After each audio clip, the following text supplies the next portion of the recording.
Est-ce que tu savais que la vraie liberté se trouve en Jésus? Dans Galates au chapitre 5, verset 1, il est écrit: C'est pour la liberté que Christ nous a affranchis.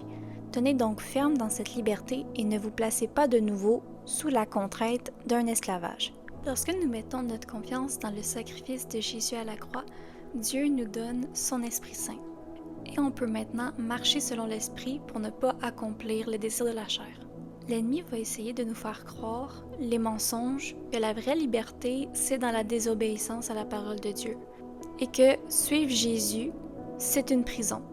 D'où l'expression « la religion, c'est une prison ». Il va essayer de nous faire croire que la Bible, c'est une religion. Et ce qu'il faut comprendre que la Bible enseigne, c'est que ce n'est pas une religion, c'est une relation avec Dieu. La Bible ne nous enseigne pas que par nos propres forces, nous devons faire ci, ça, avoir des rites, suivre une telle loi. C'est Dieu dans notre cœur qui transforme nos cœurs pour qu'on devienne de plus en plus à l'image de Jésus et qu'on représente ses caractéristiques. Et c'est lui qui nous permet d'accomplir des œuvres pour son royaume.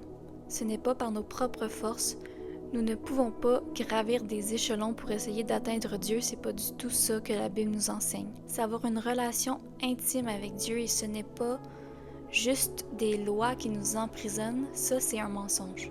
Donc souvent quand on entend le mot religion, on pense tout de suite à toutes les mauvaises choses qui ont été commises par l'homme au nom de la religion, mais ces personnes-là ont clairement fait des actes qui vont à l'encontre de la Bible. Si l'humain n'est pas guidé par l'esprit, même si son aspect extérieur est religieux, les humains ont notre propre nature déchue. Et c'est cette nature-là qui fait que l'humain commet des actes affreux et qui vont à l'encontre de la volonté de Dieu. Les gens qui ont commis des actes comme ça, c'est des actes qu'ils ont commis en suivant les penchants de leur cœur. Ce n'est pas en se laissant guider par l'Esprit de Dieu, parce que l'Esprit de Dieu n'aurait jamais fait des actes comme ça. La volonté de Dieu, elle est juste, agréable et parfaite, et tout ce qui va à l'encontre de cela ne vient pas de Dieu. La vraie liberté, ça se trouve pas dans la débauche, dans l'alcool, dans les relations sexuelles, dans la pornographie, dans l'expression de profiter de la vie au maximum. Ces choses-là, c'est ça qui nous rend esclaves et nous mène à la destruction. Dans certains de ces esclavages-là, je peux vous confirmer que l'esclavage, c'est envers ces péchés-là.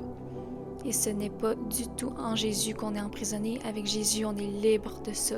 C'est le péché qui nous retient et qui nous enchaîne et on n'est pas capable de s'en sortir par nous-mêmes. Ne laisse pas l'ennemi ébranler la liberté que tu as en Jésus-Christ.